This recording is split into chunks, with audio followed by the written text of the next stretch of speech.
Please be seated. Good morning, everyone. So nice to see you all. A week or so ago, as I read the gospel, trying to start preparing for my sermon, and I got to the part about the little child, I immediately started thinking of the children in my life, and of course, I immediately went to my grandchildren, as many of you would, and I was thinking about what happened about a week or so ago when my daughter Avery and her daughter Harper were riding down Kingston Pike, and they came to a stoplight, and Harper looks over at the car beside them, and there was an older couple there, and she looked at Avery and said, "You know, those people look like they've been married a long time, like 7 years, maybe even." And Avery said, "Well, I think maybe more like 40 years." And she said, "Well, that would explain why they look like they're so tired of each other." And Avery said, "Well, Doc and Gigi," that's what they call us, "Doc and Gigi have been married almost 40 years and they love each other." And she said, "Well, that would explain the dancing in the kitchen." Oh, the kids, they say a lot of things. I've spent a lot of my life wondering what it would be like to be a goat. Not that kind of goat. You know, the capital G, capital O, capital A, capital T kind of goat. You know, greatest of all time.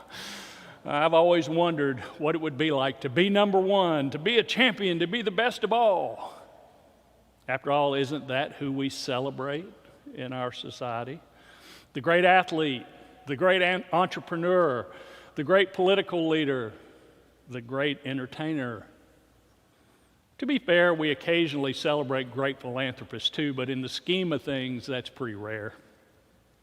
We mostly celebrate those who have managed to accumulate power and wealth and celebrity and status, and as a result, in our culture, those are the goals we aspire to as well.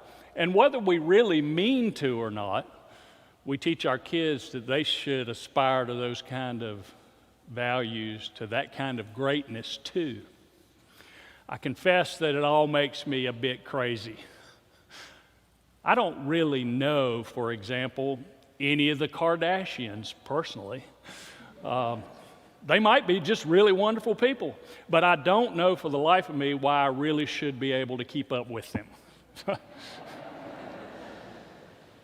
I suppose we can take comfort in the fact that this isn't a new phenomenon. In today's gospel, we find the disciples arguing among themselves about who will be the greatest in the kingdom yet to come. Can you imagine it? Jesus has just told them that when they get to Jerusalem, he's going to be killed, and after 3 days, he's going to rise again, and they're arguing about status. So he sits down with them and he begins to teach. He's teaching about the true nature of greatness. And as he so often did, he turned their worldview on its head. Those who want to be first must be last and servant of all. Notice that Jesus did not condemn their ambition to be great. Rather, he asked his disciples to consider the question, what does it really mean to be great? And then he answered his own question by taking a small child into his arms and said, "Whoever welcomes one such as this welcomes me." It's important not to romanticize this act of welcoming a child. In Jesus' day, children had no rights, they had no status, they had no value. Jesus was using the child as a metaphor for all those in society who shared their sense of powerlessness. And with the child on his lap, he told his disciples that to be great, they must welcome the least among them. Jesus' message was as countercultural then as it is today. Our culture fairly demands that we constantly be on the ascent to greatness, more wealth, more accomplishment, more power, up, up, up. But Jesus says no, greatness lies in looking down, going deep, examining our priorities, and then deciding for ourselves whether we can put the good of the whole over the good of ourselves alone. Jesus is also teaching us that the safety and control we think we achieve through our never-ending pursuit of power and status is illusory. He invites us to a new way of thinking about what greatness really, truly is. And you know what? We all know in our hearts that he's absolutely right.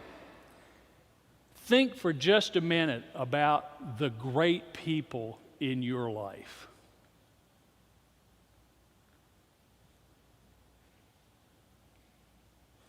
Many of you know the challenges I faced as a kid, and I'll spare you the details now. But as I look back over my life, it turns out that I've known a lot of really great men and women, each of whom, through God's grace, appeared at just the right time, each of whom took time to listen, took time to care about me when I needed it. You've never heard of any of them. Not a one had a statue erected to him or her. The Wall Street Journal did not run their obituaries on the front page when they died. There was a scoutmaster and a football coach and a physics teacher and a best friend's mom and a girlfriend's dad and a faculty advisor. Those were people for whom no fanfare was played. They were just common men and women by the world's standards. But they were truly great using the one standard that really matters. I've also known great women and men who achieved worldly success, but they achieved greatness not by their power, but by the way they used their power to lift up others. Jesus said, "Whoever welcomes one of these." The late Andy Holt was the beloved president of the University of Tennessee system for a long time. And for decades, people have thought he was a truly, truly great man. I think maybe they were right.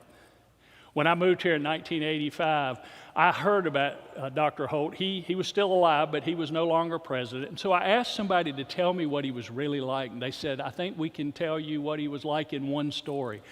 One early morning, he was leaving his home and on his way to the university. It was cold and rainy.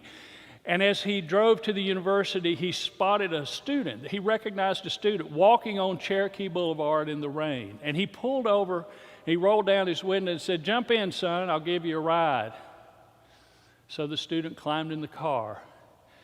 And when he got to the university, the student looked at him and said, "Dr. Holt, thanks so much. I really was really cold." And Dr. Holt said, "No, you don't need to thank me. It is I who should be thanking you. Because every single morning I get up and I ask God to send me somebody who really needs my help. And today, you were the answer to my prayers." Those who would be great are called to be servants, and so are all of we. Amen.